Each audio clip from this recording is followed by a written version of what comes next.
I mean, a few things that are sort of underlying in this book, and it's more of a thought process than anything else, and definitely taking me on to another book afterwards, because this will never end, is that the internet, I think, is a great tool. It's being used for great good, but at the moment we've lost a little bit of control over it, I think. And what I would like you, me, tech companies, government to do is to reconsider it and actually try to take back some of that control. Where is that control now? Entirely in the hands of those big four. Facebook, Amazon, Google, Apple.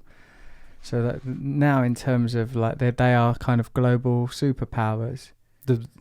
It's the biggest oligopolies we've ever known. It's bigger than the tobacco industry. It's bigger than the oil industry, or steel, or all those sort of everything. Like those companies that built America. The names of which still adorn halls and streets across that land. Yeah.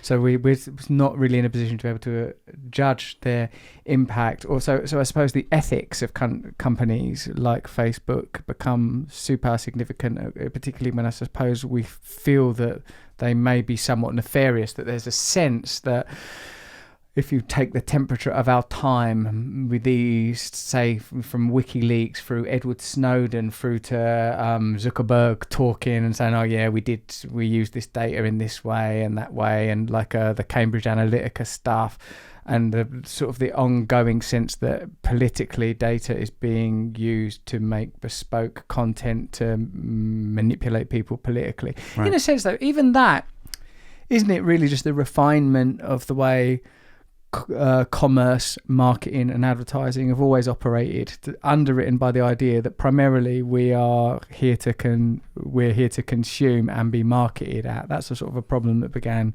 sort of like, I don't know, a century ago. Certainly, it was been speeding up since the 60s. No, definitely. And I mean, they're not all massive advertising companies, right? I mean, Amazon isn't a huge advertising business. Amazon has done this amazing thing in just being able to tap into that need for us to be able to consume faster. I mean, we have this conversation that everyone in my studio will go, yeah, it is. I mean, it's ridiculous how much power Amazon has when you think that, Amazon Web Services powers 60% of the entire internet. And then you've got Amazon Prime, and then Amazon Film, and then Amazon itself as the book or the food delivery service. And Amazon bought a pharmaceutical company last year. The insight that Amazon has into our lives is absolutely phenomenal. And I would say, okay, well, do you think that that's reasonable? Do you want to give away all that information? Why don't we stop using Amazon? And everybody says, oh, fuck no. Can you imagine you've got to go and get groceries yourself? It's so convenient that you can get a Swiffer mop in like 30 minutes. It's amazing. I wouldn't want to do that. And I worry that convenience is going to win over everything unless we, just take a pause and think for a second, how would we like this to be done better? And considering that, we are the customer and we're paying for it all. And I mean that from an advertising perspective on Facebook, as well as paying for a literal product on Amazon. I think, it's our right, it's our responsibility to say, does this make sense? Having asked those questions, and I think it's safe to assume that there's little ambiguity in the answer, we probably feel, well, you've already said that we've compromised ourselves, we've given too much power, there is an imbalance. At some point this monopolization has to be challenged. At some point the habits inculcated by this incredible imbalance of power have to be addressed, reversed even. What do you propose, and what are some of the ideas you outline here in your book, mate? So I want people to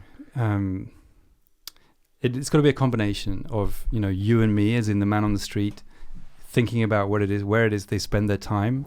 I think Tristan Harris, I don't know if you come across him, but he's been working on this sort of concept of time well spent, and for just people to consider, where their time is going and whether it makes sense, with how they're spending their time. If you're just cognizant and use some of the simple tools even on your phone today that tell you how much screen time you're using, and ask yourself, whether you think that's a reasonable investment of time. And sometimes it's shocking, right? I mean, I don't know if you ever check it, but sometimes it could be 3 or 4 hours that you spent at this fucking screen that didn't really deliver anything for you at all in your life. Yeah, more than I'm looking at my children's faces. Right. Yeah, my kids, spend upwards of 20 hours a week online. In the US, their school were basically all completely digital. the math programs they were doing, the English programs they were doing were all computer based. It's the amount of time that they're putting into these tools I just think is unnecessary. It's over the top. And I do think we need to get some balance in how much time you spend with people in the real world versus the digital world.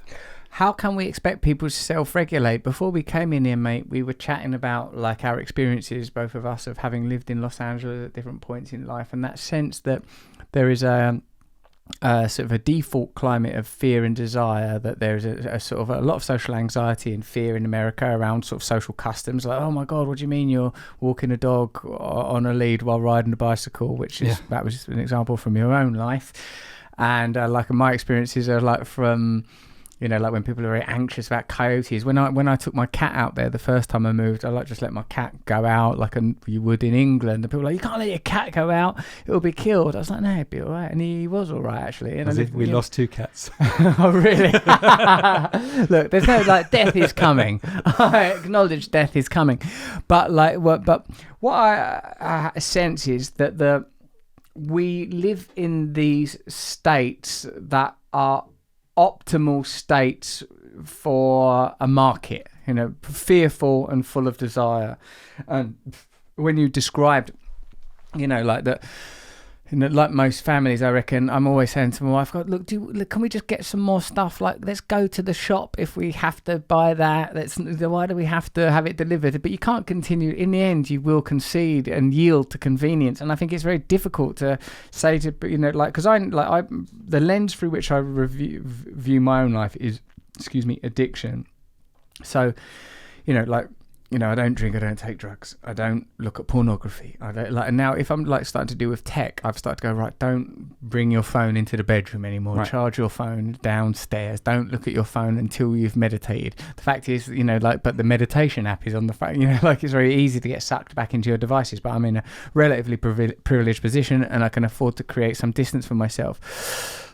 But for people that live on sort of sugary, salty foods that are deluged into the kind of products that one of the many industrial waves of commodification, in diet, sugar and salt. Now in technology, Facebook and Amazon, that it's very difficult to resist these great tides of convenience, yes, for the consumer, but convenience for the marketer.